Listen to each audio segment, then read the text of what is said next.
Your Royal Highness, Ministers, Excellencies, ladies and gentlemen, welcome to the opening dinner of the 12th IISS Manama Dialogue Regional Security Summit.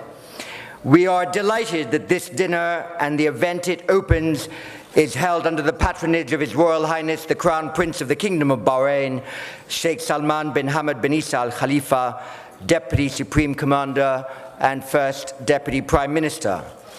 Allow me to thank him and His Majesty King Hamad bin Isa Al Khalifa for the splendid support we have received from the Kingdom of Bahrain that has made it possible for IISS to do two important things in this region.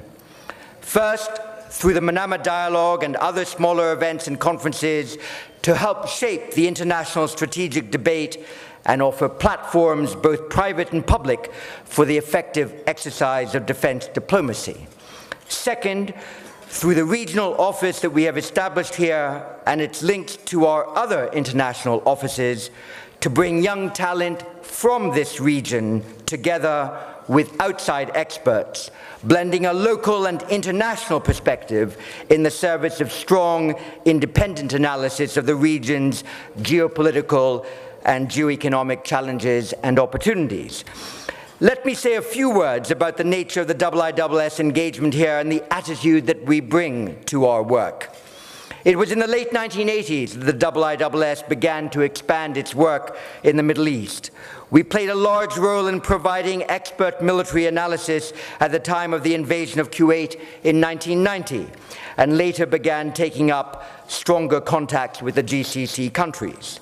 We ran our first regional conference in Doha in the mid-1990s, and then another one in Abu Dhabi.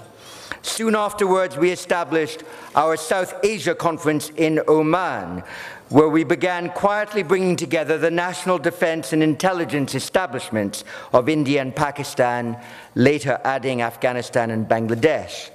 Our latest South Asia Conference, only last month in Muscat, provided a very special opportunity for important high-level contacts between India and Pakistan at a time of some tension.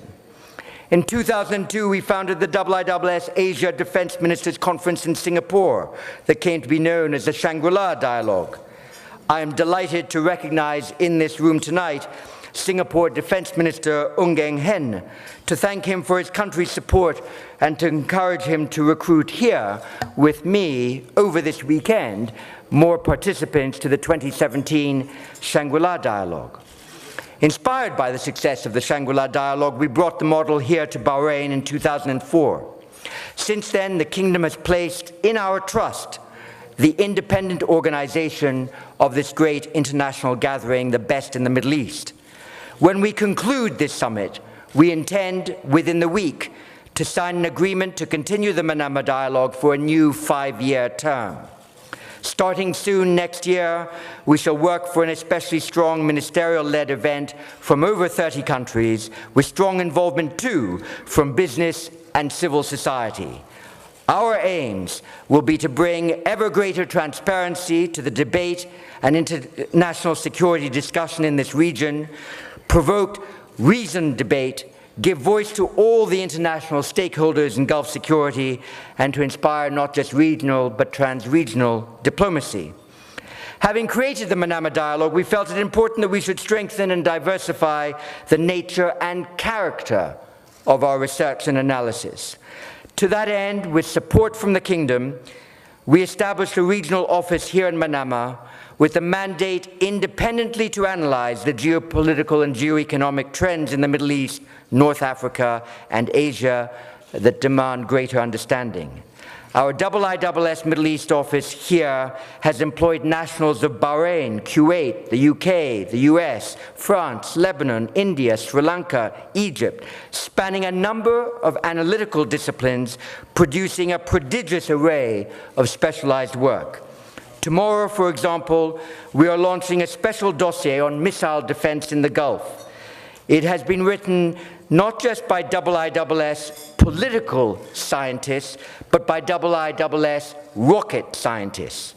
In it, we demonstrate how by more effectively linking sensors in the region, ballistic missile defense, if desired, could be hugely strengthened.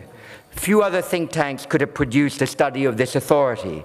Our work on Yemen, ISIL, Iraq, Syria, Egypt, the politics of sectarianism and relations between this region and South and East Asia, all subjects for this dialogue, is equally strong.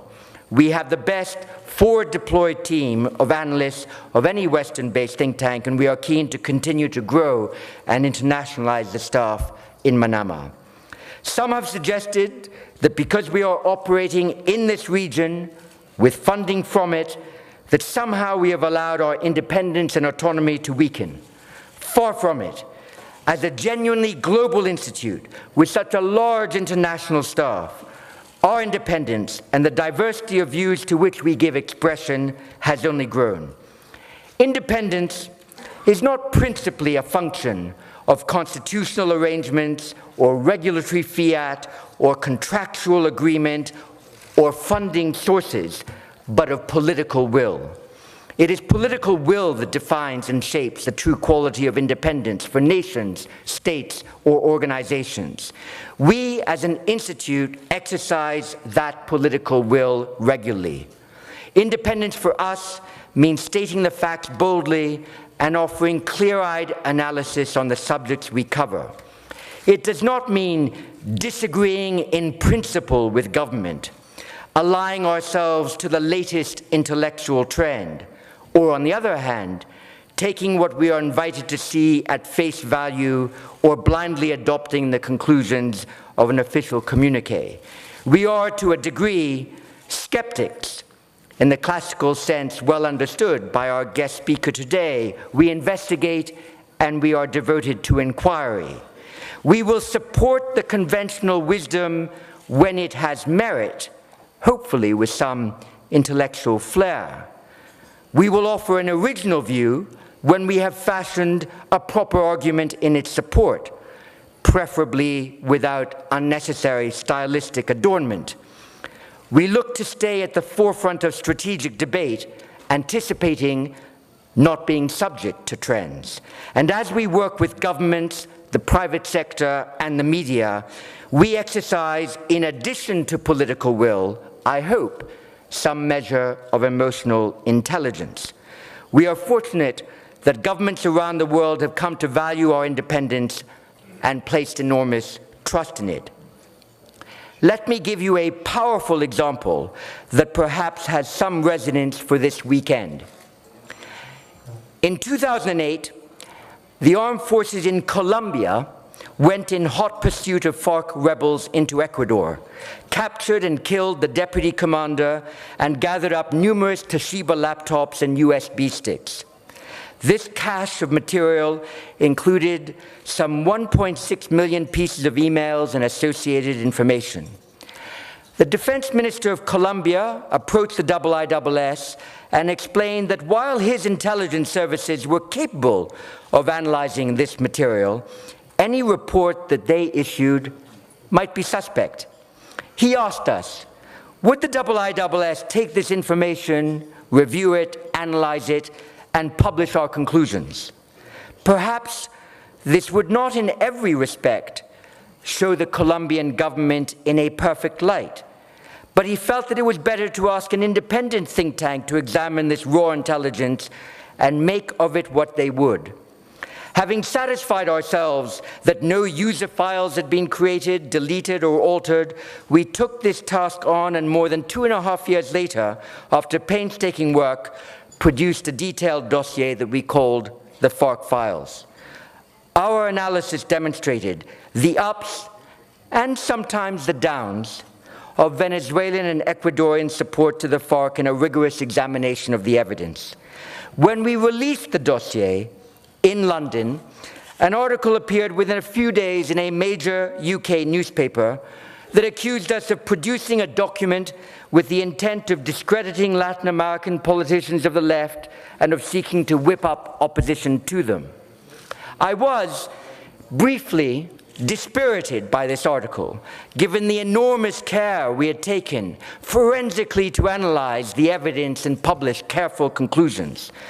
But soon I was gratified that our work had true value when a short time after I learned that Hugo Chavez of Venezuela and Rafael Correa of Ecuador had communicated to the government of Colombia that they recognized, in effect, that the game was up, and that they would now encourage the FARC to enter into peace negotiations with Colombia. Some 4 years later, in Cartagena, once, and then within weeks, a second time, a peace deal was signed.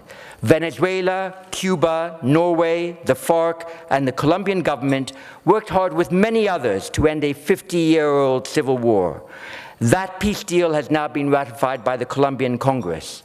Tomorrow, Juan Manuel Santos, an early IISS member, former Minister of Defense, the person who entrusted the IISS to examine the international relations of the FARC, and now President of Colombia, will be one of the most deserving recent recipients of the Nobel Peace Prize. He, I know for certain, valued the small but very significant role the IISS independent analysis played in creating the conditions for peace negotiation to take place. From this Manama dialogue, a conference dedicated to finding the path to international conflict resolution, I hope we can all send to President Juan Manuel Santos our heartfelt congratulations. And now to the important business of this evening. Earlier this week, I was honored to bear witness to the first ever joint UK GCC and GCC Head of State Summit, hosted here in Bahrain. UK Prime Minister Theresa May laid out at that summit the terms of a new strategic partnership with GCC countries.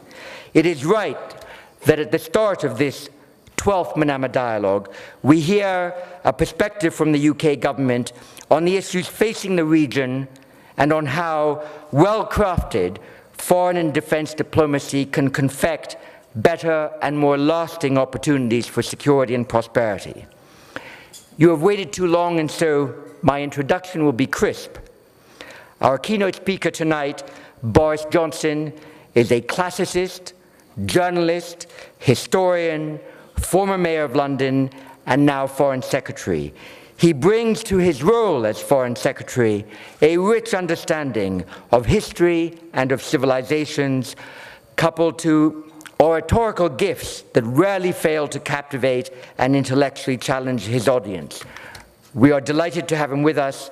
I invite Boris Johnson, without further delay, to take this podium and open the 12th IISS Manama Dialogue.